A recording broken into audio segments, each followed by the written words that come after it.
I'm Jake. I'm Tom. And we are VIMTV, Velocities in Music, the best kept secret in music reviews. Now, we're really not good at pronouncing things here. I like to blame Iowa on that, being raised in just all the corn I've eaten over my life. I'm just not very good at pronouncing things that don't fit into my Midwest vernacular. So when we're reviewing the 2012 album we're going to review today, is by the Jonestown Massacre. This actually came out a little bit earlier in the year, but the album title is Aufheben, which Aufheben.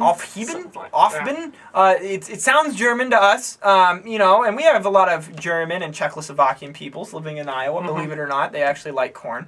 And beer too. So that's a good thing for me. So we're listening to this album, trying to understand this band's influences. This is a crazy band with a crazy sound, and we were kind of taken aback right away when we put on this band. I've never really listened to Jonestown Massacre. I had a little bit, but not too much. Yeah, so this was a brand new experience for me, and honestly, I really enjoyed it overall, Tom. It took me a while to really get used to the really dense sound, and it's a very nostalgic sound too. You want to elaborate on that a little bit? Yeah, sure. Well, first off, I got to give a shout out to Eric, who won the album riddle and requested this. Nice job. Please, guys, keep up with those album riddles. No kidding. That's something we're going to continually bring to the table. Every few weeks, we're going to do an album riddle sort of thing. And really, the whole goal is just to get you guys involved, and it's just a fun little game we play so that you guys can request some music. And thank you, Eric, for wanting this one, for requesting this one, because it is a 2012 album. It's one that I've been wanting to check out, so you gave me a good reason to, and I ended up enjoying it. But Jonestown Massacre, I mean, right away, just from the band name, you can tell, they're citing the Rolling Stones. Brian Jones, kind of that legend, he died at a very young age. One of the founding members of the Rolling Stones, though. And then the Jonestown Massacre, the historic event. So right there already, you get this kind of like tongue-in-cheek, kind of facetious, playful side to this band, which really fits in both their sound and is exemplified by the title of their albums, their songs, which is really cool because they're really strongly citing a lot of psychedelic bands from the 60s and 70s. You get a lot of Beatles, Rolling Stones, Pink Floyd, I think it sounds Syd Barrett. I think it sounds a lot like Syd Barrett, Pink Floyd, Syd Barrett era Pink Floyd. But Definitely. even more accessible than that too. I really felt like this was a space rock, neo-psychedelia that I could get behind. But there are a lot of contemporary bands. I mean, this band started in the 90s. Some other bands started in the 90s.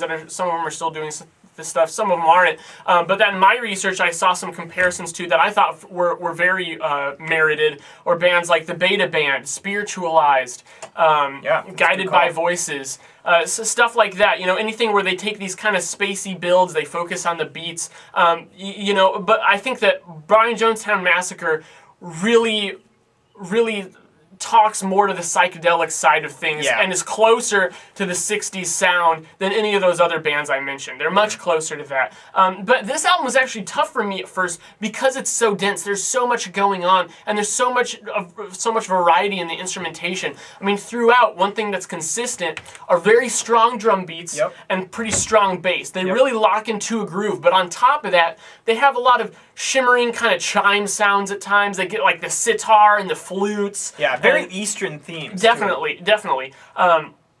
And actually, Jonestown, he was known for bringing Eastern influences into the Rolling Stones sound, and that kind of started a whole wave of that with the Beatles and the Rolling Stones and that rivalry, which made its way into popular rock and roll in the U.S. And so the fact that this is citing that is actually really cool.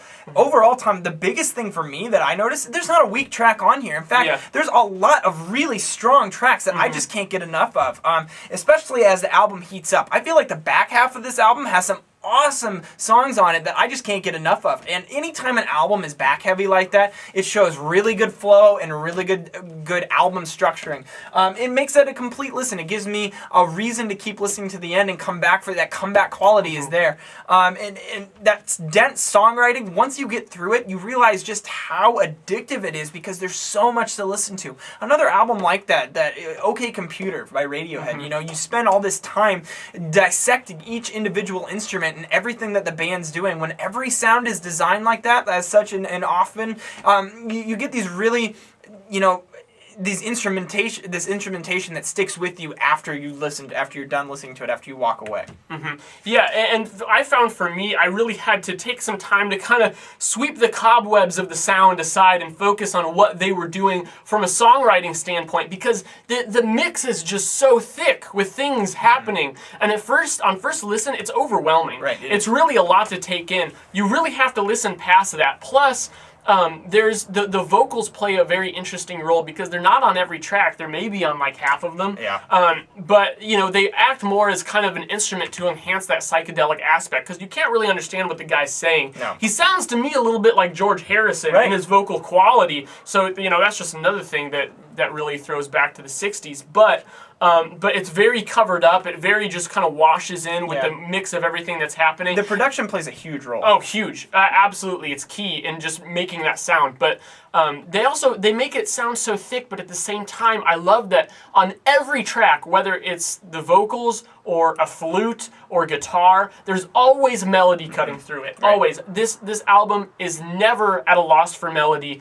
and that's what keeps me coming back to it, because they're able to have that really pulls me in, that really grips me, and at the same time have all this other crazy stuff going on in the background, but it doesn't distract from it. Yeah, and you might think when listening to this that it's just a throwback listen, that it's just harkening back to these old styles, and I think that once you get through that go over that hump and realize, I mean, there's a lot of really high quality, cutting edge songwriting here. Yeah. And I thought that just the way the instrumentation was presented and the mixing and the production just really highlighted some of the best qualities. How they can have such a dense sound and still put a ton of reverb on the vocals and drums, and still have all the pronounced guitars and other instruments in there too. I really got a kick out of that. Tom, I'm thinking I like this album. I'm giving this a fairly good score. It didn't blow my mind, but I really liked it. I'm going 83. I'm going 82. 82. So right in that, it's going to average out to 83. That means we liked it, you guys. You should go out, check this album out. If you haven't listened to the Brian Jonestown Massacre before, as we hadn't, really go check it out, because this is a cool band. I'm excited to experience this band's older works in their discography. Yeah. So let us know what you thought at www.velocitiesandmusic.com or youtube.com/velocitiesandmusic. As always, follow us on Twitter, like us on Facebook. Also, Twitter and Facebook are where we post our album riddles. So if you guys want just carte blanche authority to tell us what album you want us to review, all you have to do is answer those album riddles right. Tom always posts a warning message saying, hey, we're going to do this in a couple hours, and then then he'll post the riddles and you have to respond via email. If you get them right, we will listen to whatever album you want. Keep in mind, with great power comes great responsibility. You can make us listen to anything. I'm Jake. I'm Tom. And we are VIMTV, moving music critique forward.